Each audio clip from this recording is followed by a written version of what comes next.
Welcome, welcome back to Crafting a Meaningful Life. I know that that's what I want. I want a meaningful life. I want a life that when I get to the end, I'm like, dang, girl, you did it.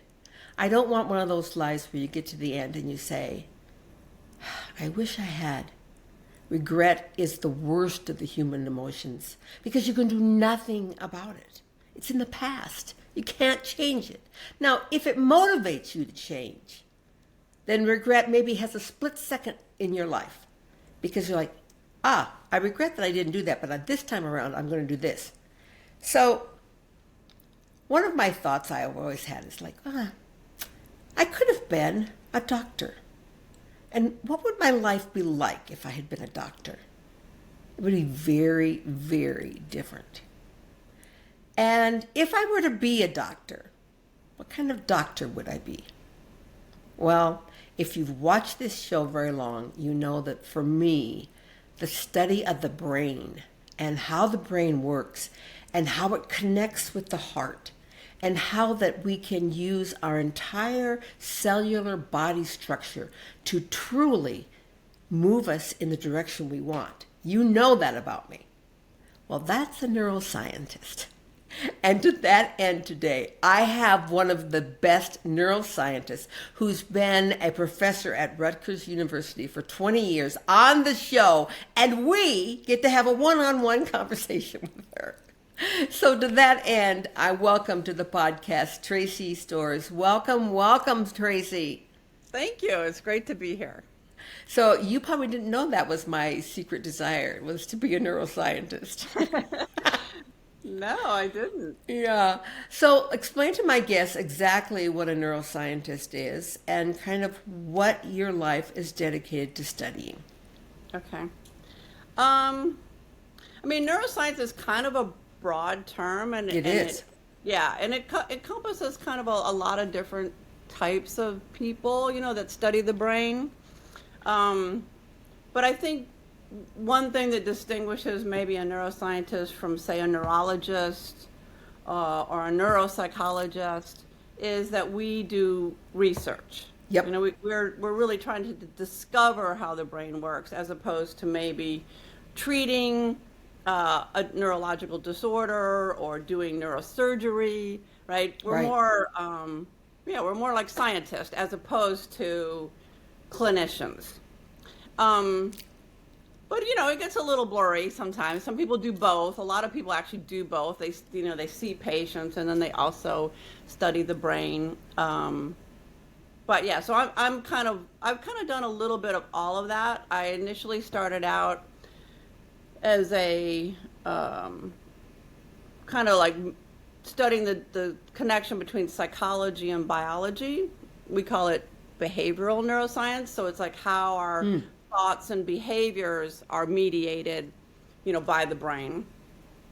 And for a long time, I did kind of more what we would call wet lab research, meaning going into having a laboratory, looking in the microscope at neurons, or maybe recording from the brain electrophysiologically to see how it works. And I did that for about 20 years or so. And then I also, more recently, like the last decade, have been working more with people, trying to help people recover from trauma, kind of deal with their everyday life, stressors, things like that. And then, meanwhile, also studying it. Right. Trying to understand how does that work? When you say help people, what does that mean? How is the brain really changing during that process? I think that is the part that intrigues me the most, is the research part. And then I just know me, my natural path would have led me then to take that research and use it to actually help people, which is exactly what you did. So in my next life, I get to be you. And people will call me, instead of Dr. Shors, it'll be Dr. Crafts. I love that. Sounds fabulous. But as I read about some of the things that you've been doing, Tracey, and this brain mapping that has always held such fascination to me, I was struck by that the thing that you were actually researching was a question that I had had. Because at my age, and all the different things that I have walked through, and the different modalities that I have used to heal my life, I still at times find myself ruminating or thinking about past stressful trauma situations. And then I'll shake myself and I'm like, that's not part of my life now. And I've actually walked through that, and I've seen how to heal that, and I've done all those things. Why at times do I still find myself thinking about those stressful situations? And when I read your bio, I was like, what? That's been her research? And that's how she has, you've even written a book, Mapping the Brain? What's it called? It's actually called, Let's show the book. okay, I'll show it. I haven't bought it yet, so I don't have it. Everyday trauma. Yeah, everyday trauma. And I loved how the one side, the brain looked like bleh, like Yeah. it'd been put through a mixer. And the other that's side, most of us. yeah, most of us, yeah. And then our brain actually can be more systematic and calm. And just by looking at that drawing, I felt calmer. Yeah. Yeah, it's more like the word kind of literally would be synchronized. Yeah. Because our brain is, and I don't know how many people appreciate this, but it's really runs on electricity. It uses electrical current to think, have feelings, have memories, and that current is caused by ions going across the membrane, and it generates a current. And and then neurons fire, that's how they Right. communicate with each other. And you want those responses to be synchronized. When things are in synchrony, then they are more easily passed around the brain. And if they're not in synchrony, they're kind of like all over the place, some firing here, some firing there, it's more difficult to extract information. So It's part of the process of learning, really. So it's learning to synchronize the brain firing rather than. Yeah, I mean, not going to relate to that when you said random. I'm like blink, blink, blink, blink. Yeah, it's not like we can really, well, I guess we can learn to synchronize it, but it's not as direct as that. That's the process. The learning is the psychology of it. We're learning something new. Maybe we're learning how not to ruminate, or we're learning about rumination, and in that process, our brain, I think, becomes more synchronized. All right. So if I want to do this, I really want to step into that place of not having those old traumas ever come across my brain, or if they do, they're not stressful. Yeah. What is the process? I mean, You've come up with a technique that I think is pretty unique. Yeah. I mean, I have a way, I developed a way that helps people not ruminate as much. And then how that happens is a little more, that's the research part. That's the question that's more experimental, I guess you could say. But about 10 or 15 years ago, I was working in the lab, and or even actually longer, when it was first discovered. So for a long time, people didn't know that the brain makes new neurons. So like when I went to school, we learned that the brain doesn't make any more neurons after you're born. And, in general, that's true. Like 99.9% of the neurons you have in your brain, you've had since you were born. Really? They don't regenerate like all of your skin cells, your liver cells, all the other cells in your body. Neurons don't typically regenerate. And so that's kind of, was the status quo basically till the 90s. There were some studies in the 70s and 80s suggesting that there were these neurons that were created in adulthood, but no one really believed it. Anyway, those neurons were discovered to exist in this part of the brain called the hippocampus. And we use the hippocampus to learn. That's how we, acquire new information, is through our hippocampus. Memories aren't stored in our hippocampus. Sometimes people think that, but they're actually just, the hippocampus tells us where we are in space and time. There's neurons that are called place cells. They tell you where you are. There's time cells that tell you what time it is, when you're there. And so I like to think of the hippocampus as kind of creating the story of our lives. When we think about what we've done in our lifetime, who we met, our children, our families, our childhood, we create these stories based on where we were and what we were doing. And the hippocampus participates in that, kind of like a movie maker, I think of it almost. So these neurons happen to be in the hippocampus. So I was like, well, that's weird. Why would they be there? And so, we did some studies showing that they're used for learning. And, not only that by learning something new, you could keep them alive. Because many of them tend to die. But if you learn something new, and as long as it's effortful and you actually learn, they survive. So that's why they want us to keep doing crossword puzzles and learn a new language in our 70s. Yeah.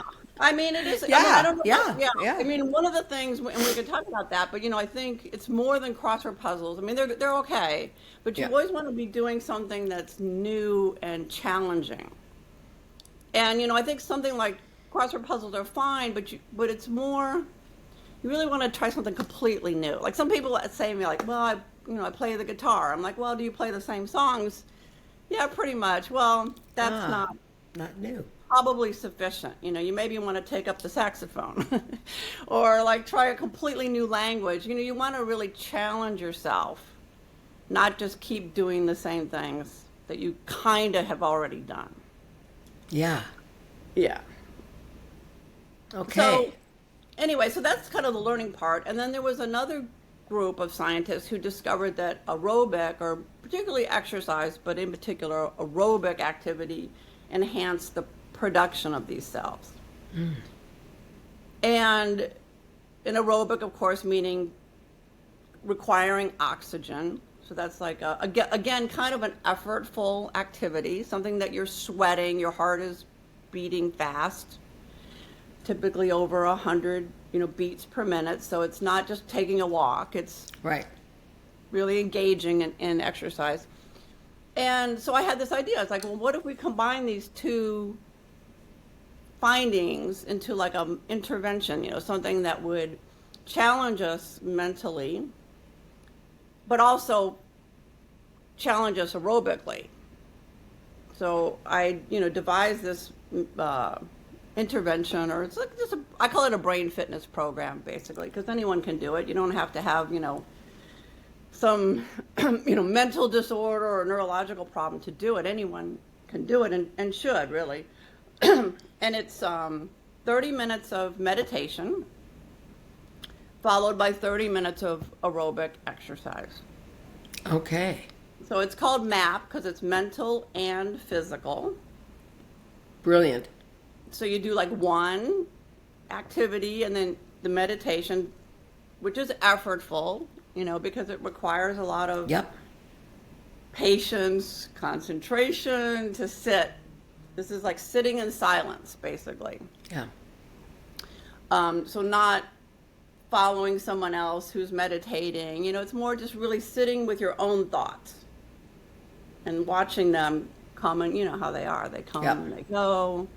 They're not always good, but they're transient, luckily. That's the good thing about thoughts, they're transient. And so it's kind of like learning that, learning who you are. What do you tend to think about? So I think of it as a meditation, as a learning process, because you're always learning who you are when you meditate. Yeah, always. Yeah. And it's always new. It's always effortful. Hardly anyone meditates and says, oh, that was so easy. It's always a little challenge. Yeah. It's active listening. It's active. Listening to your own thoughts. Yep. And it's surprising how few people have done that. And even myself, like when I first started meditating, I was a full-on adult by then, and I was like, wow, I never really listened to my own brain create thoughts. Yeah. Some people don't want to listen. I don't want to hear. They don't. But it's important because, again, they're just thoughts. Yeah. Even though they might be attached to like a lot of emotions and feelings, it's important to learn that they're just thoughts created by this piece of fat and tissue in our head. Yeah, it's not. I would like to understand sometimes those random thoughts more, but I think that is what MAP allows us. It does, and it's the meditation followed by this aerobic exercise. It's only an hour. I wanted to create something that anyone could do. It wouldn't take up all this time or wouldn't cost a lot of money. And is it a daily practice, or how often do you? Well, in our studies, we only had people do it like twice a week. Ah. And some of our findings, it's probably closer to one. So like once or twice a week was sufficient to have all these positive outcomes. I did a lot of studies I was particularly interested in, and still am, on women who've had trauma, which is a lot of women actually, particularly sexual trauma. Yeah. But we've done it with people who are depressed, people who are anxious.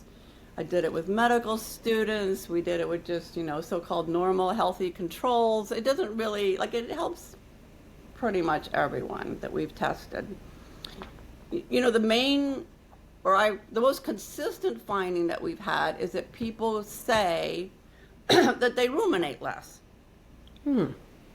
So they have fewer of those thoughts that you were talking about, those kind of like repetitive thoughts about the past. They're usually negative. They're usually, they're always autobiographical, right? So they're always about your life. Right. But they're also usually filled with a little bit of regret or blame.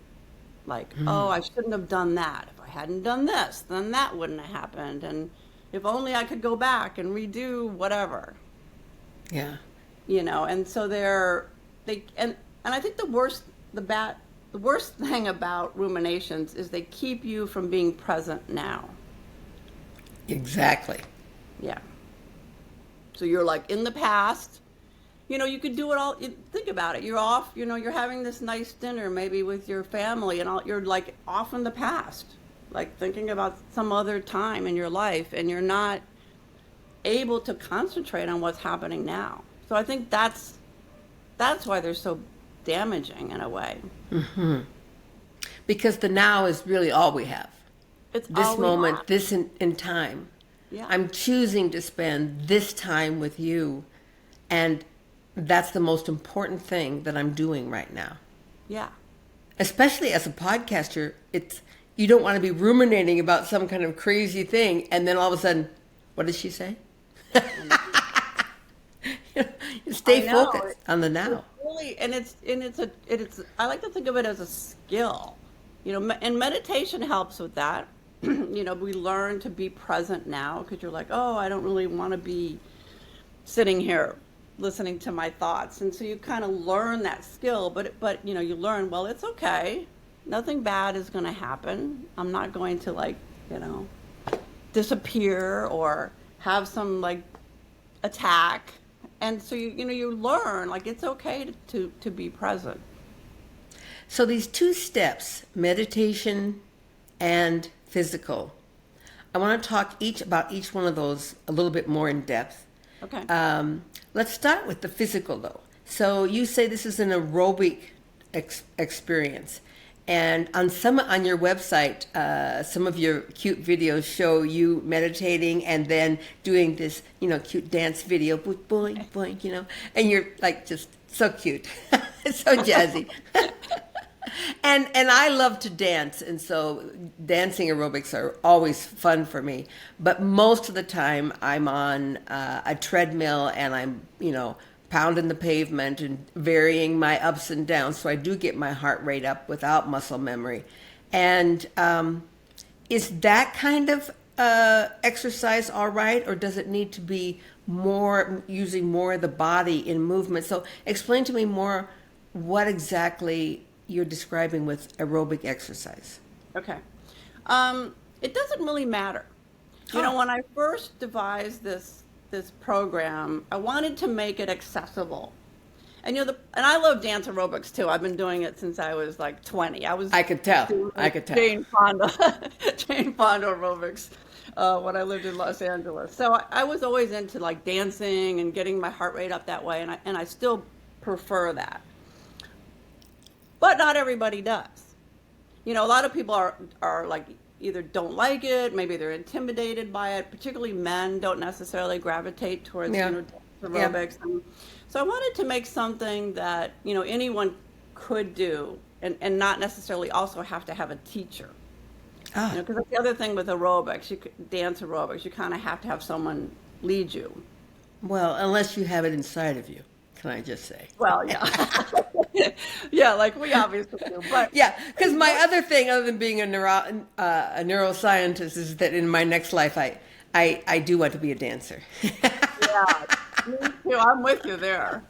I'm definitely with you on that one.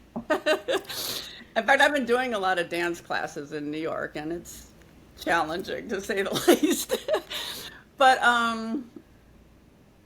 the first studies we did, we just had people run on a treadmill because, you know, that was accessible. Sure, for everyone. And I just wanted to make it so, like I said, so anyone could do it. So we initially had people run on a treadmill or maybe on a bike, you know, a spinning bike. And it didn't really matter. Like the effects we see, it doesn't really seem to matter. I also have this free program that anyone can do on my website at Map Train My Brain, where I do have like these, I call it movements to music. It's not super dancey, but it's a little, you know, it's a little bit, has some choreography in it. And I think it's good to some extent because it also helps people not think about other things. You know, when you're exercising like that, particularly if there's some movement, choreographed movement in it, you can't think about anything else. You have to pay attention. And I think that's also part of the process that helps people not ruminate because you can't. Right. Yeah. That is a key piece. It is a key, I think. That's different. So if I were just, you know, in my back private yard with my Lady Gaga on, and of course that dates me, but if I was doing that in my backyard, I can be the total free spirit, that dancing like no one is watching or everyone is watching and you're the star of the show, you know. Yeah. Whatever it is that allows that free spirit to be in you. And involving all of my body parts, you're absolutely right, Tracey. When I am moving like that, I don't think of anything else. Yeah. Versus on the treadmill, I think of everything. Yeah, the treadmill's a little more difficult to really escape. Yeah. I can do it. Like after about 10 minutes, I kind of get there.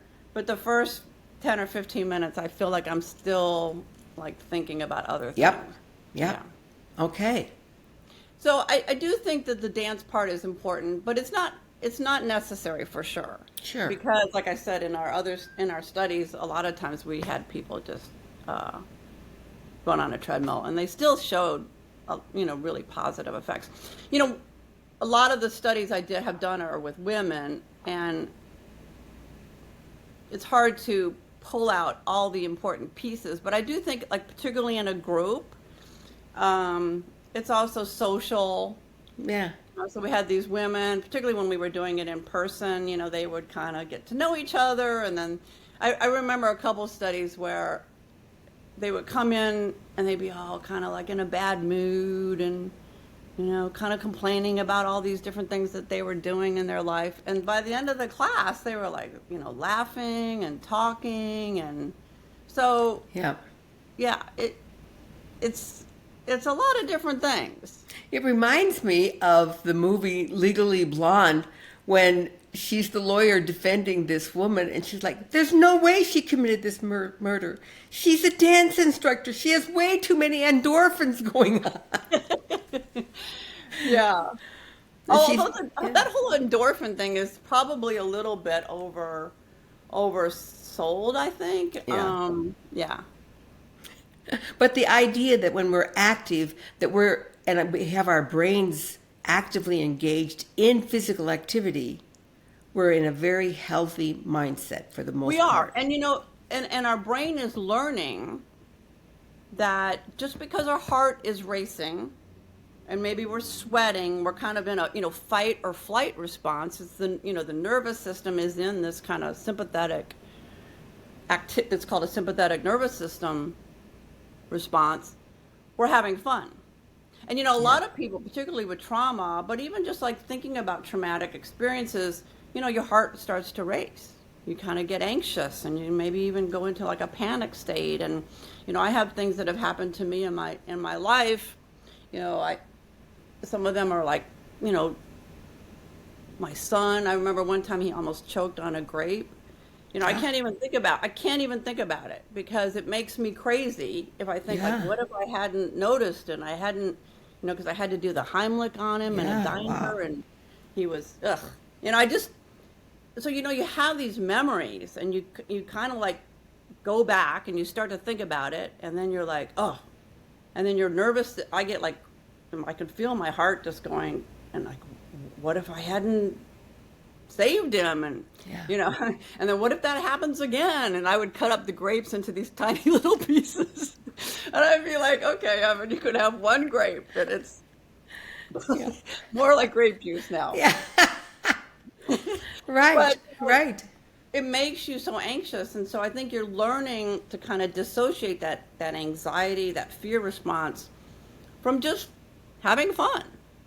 Because the response is kind of the same. When you're exercising and having fun, you're also in a sympathetic response. So it's kind of dissociating your brain from the body, like learning that those don't necessarily always have to be, they don't have to go together in a negative way. Yeah.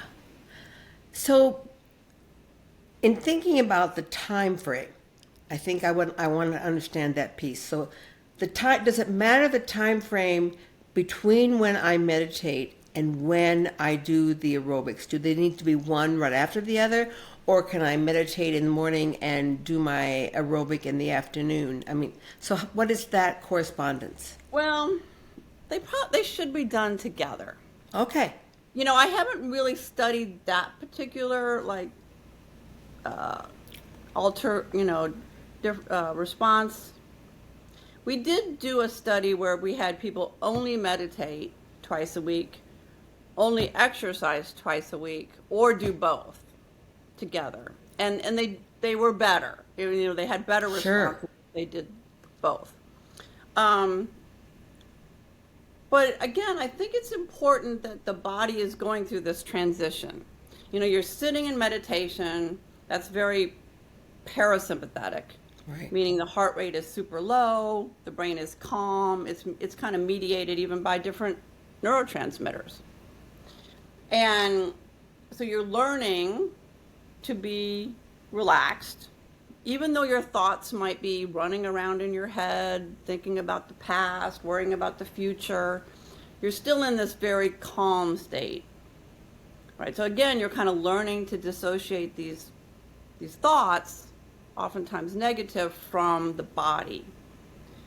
And then you immediately switch almost like to the opposite, right? Now your heart rate is really fast, and maybe you're thinking a little bit, but probably not as much as you were when you were meditating. So I do think it's important to kind of to do them together. Okay.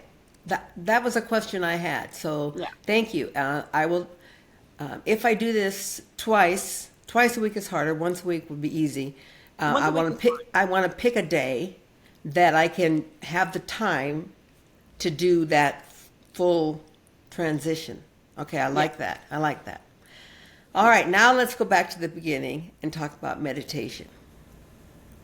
Set us up the scenario of what that meditation looks like, and how do we step into that? So it's not like, I mean, So the I know how to meditate, but there'll be people who are listening that are like, well, I've never done that. What do I do? I know. I mean, I was like that. I had never meditated before, having studied the brain for, many, many years, and I was a little bit surprised at how interesting it is, actually. Yeah. I think I always thought of it as really maybe too difficult, but maybe not scientific enough. I don't know what I thought, but I didn't understand how powerful it is. So the meditation that we use in this program is similar to Zen. It's very, it's silent. When you, sometimes in scientific circles, they call it focused attention meditation. Mm-hmm. So you're focusing your attention on just one thing. And in this case, it's the breath. Yep. So you just, and the reason why people use the breath is because it's portable. It's always with us. Yeah. Thank heavens. We're always breathing, but we're not, so we want to appreciate it. And it's always changing. The breath you take right now is you've never taken before. So you can kind of use it as a metaphor for your life. Each breath is completely new. And so what we have people do is kind of notice the breath, then start counting it. Each breath, like counting the little space between the out breath and the next in breath. The little space, it's often called the little death, because you're not breathing in and you're not breathing out. So you just kind of focus in, oh, wait, there's this little space between the out breath and the in breath that maybe you never even really noticed before. You just count that space. Now, I usually tell people, oh, count to 1,000. Well, no one ever gets to 1,000. Right. Right? You get to 5 or 6, and then you're like, I wonder what I'll have for dinner tonight. Or, Yeah. why did I do that crazy thing? I can get to 20, but that's about it. Yeah, 20 is about for me too. Yeah. But I'm surprised sometimes people really are pretty good at it. Yeah. But the point isn't really to get good at counting. It's more to train your brain, to notice, oh, I'm not paying attention anymore. And then you go back to 1. Right? And that's how your brain is learning, I'm not present. Yeah. I'm just simply not present. And that's the learning part, I think. Yeah. So after bringing ourselves to the awareness of present and the breath, people will ask, so I just do that for 30 minutes? Well, it's a little bit different. It's 20 minutes of that, of sitting, counting the breath. Then we do 10 minutes of what's called slow walking meditation.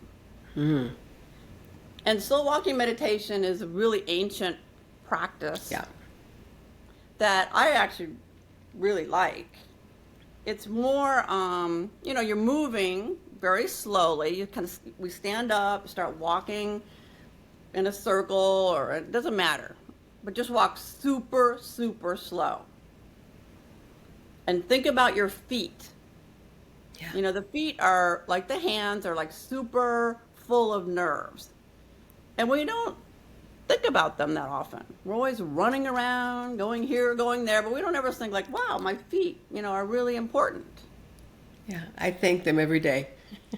I know, they're and they're so sensitive, so you kind of put your head or your brain, your attention in your feet. And instead of counting, you just pay attention to your feet. And then when your mind starts to wander around again, thinking about the past or worrying about the future, you go back. You say, oh, wow, I'm not thinking about my feet anymore. And then go back to your feet. It's my favorite part of the meditation. Yeah, I like it too. And I am very fortunate that I live in Salt Lake City in Utah in the mountains. And so I go to my garden 8 months of the year. I get to be outside for my meditation. And so when I do this slow walk, I'm in the grass and just barefoot and connecting and feeling that groundedness to the earth. Yeah. And it's the most beautiful part. Yeah, it's a beautiful practice. You know, I remember one time I went to this meditation retreat and they were like, we're going to go walk in the woods. And he said, you know, and everyone got kind of excited, right? Because we've been sitting inside in silence for like a long time. And he said, don't get excited. You know, just walk. You know, don't be like, oh, there's a stream. I wonder where that stream goes. Yeah. You know, what a beautiful day. You know, it's not like you don't want to have good thoughts, but like just don't let your mind like run away from itself. Just be present in your body as you walk. Yeah. And I was like, wow, I love that. But it's, you know, it is tough. It's tough to do that. It is. Yeah.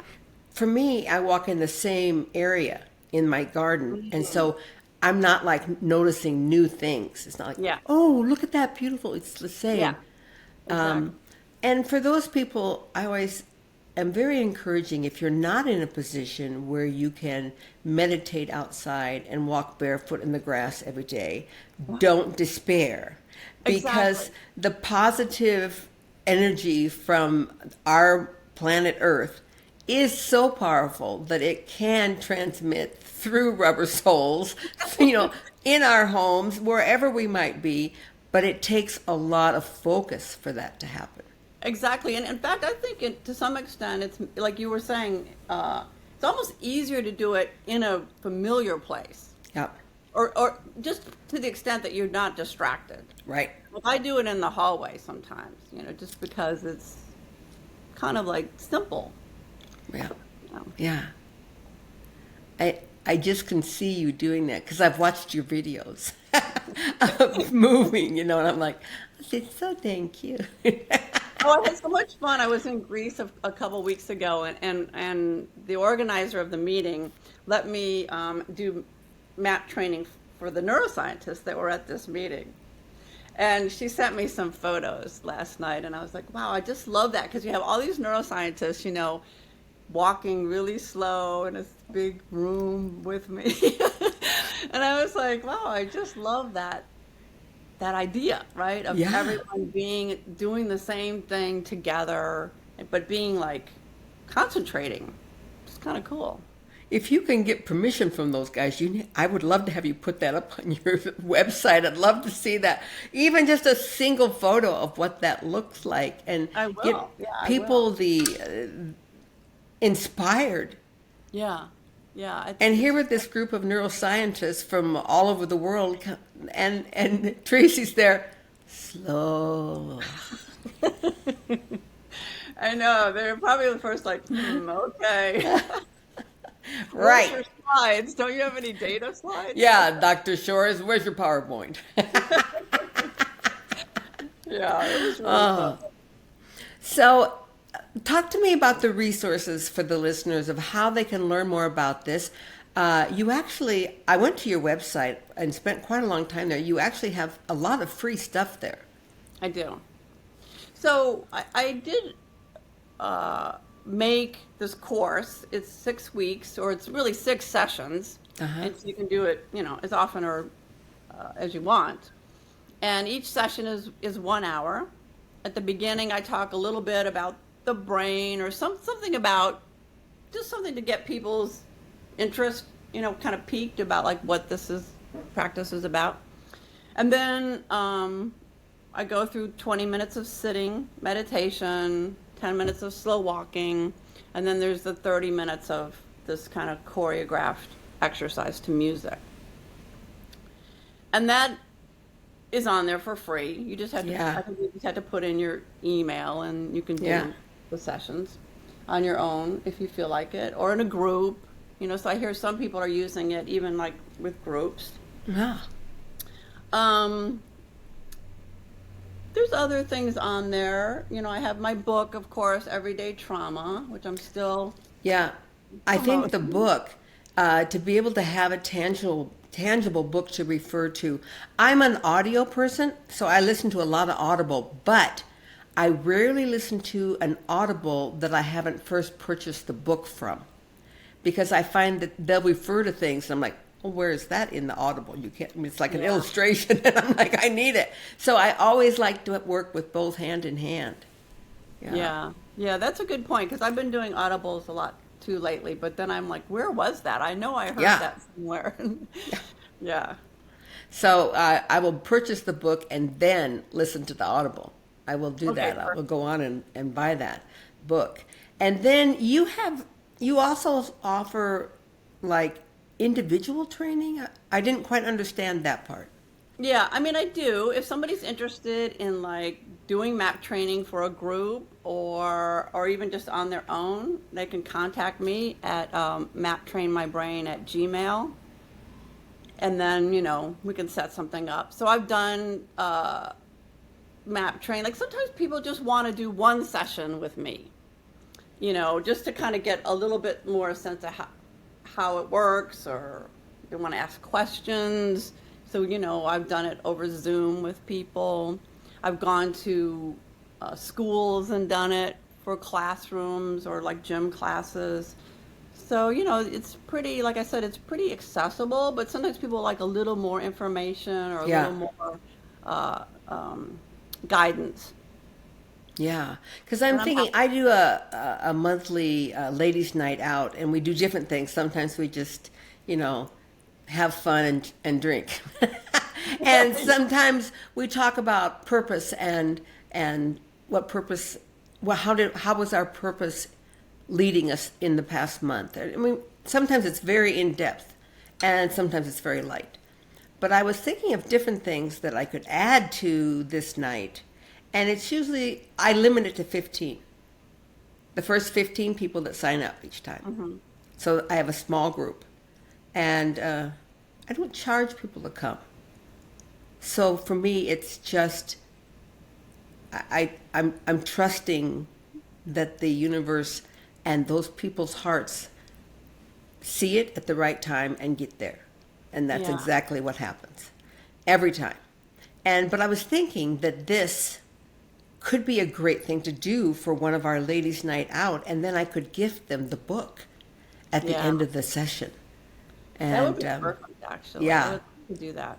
I think that would be a fabulous thing to do for our Yeah, because group. like I said, I've done it with these groups before, and it's really pretty miraculous, like how people Yeah, change, just how they interact with one another, and it's just, everyone's a little vulnerable, so it kind of right. helps people like not be so afraid to do something new with other people, and yeah. I think in my downstairs, I could host it at my home this time, and in the big circle area we could do the meditation, and then I have kind of more of an open area. We could immediately move to the aerobics. I'm going to throw this out and see if my group would like to do this. I think this would be so exciting. I would love Yeah, this. yeah, I would Oh, love. Tracy, thank you so much for being with me today. And I think that you've given me personally some things that I'm going to do and start. And as I find success and peace with this, then to be able to share it with larger groups. And by the time this podcast comes out, I will have done it enough weeks that I'm so excited to take this live, just so that I can put on there, and it worked. No, I would love that because that's the thing is you kind of don't know how good it feels until you do it. Right, And then you're like, wow, this is really feels good. And it only takes an hour. It's not like, some big involved thing. right. An hour once a week.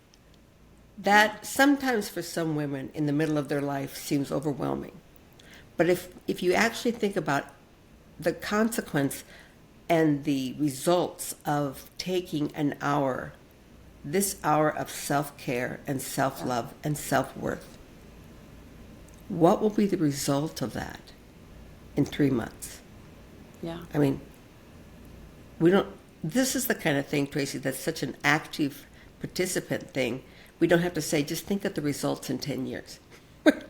We can say, think of the results in 3 months of the peace and that will generate and the clarity of mind. I love it. Tracey, you're brilliant. And thank you for taking time to be with us today on the podcast. And we've included all the links you need at the end of the podcast. And you know, you can always reach out to me directly if you have any questions or can't find the link, that's right. Or Tracey Shors, and you can see how her name is spelled there. And you can search, she's on Instagram, you can find her there, or at your website. Tell the website again, Tracey. It's M-A-P, trainmybrain.com. There you go. Pretty easy. All right, Tracey. And until next time, this is just a piece of how we craft that meaningful life that we all want, we all desire, that we all know is inside of our purpose to be our very best selves. Namaste. Crafting a meaningful life.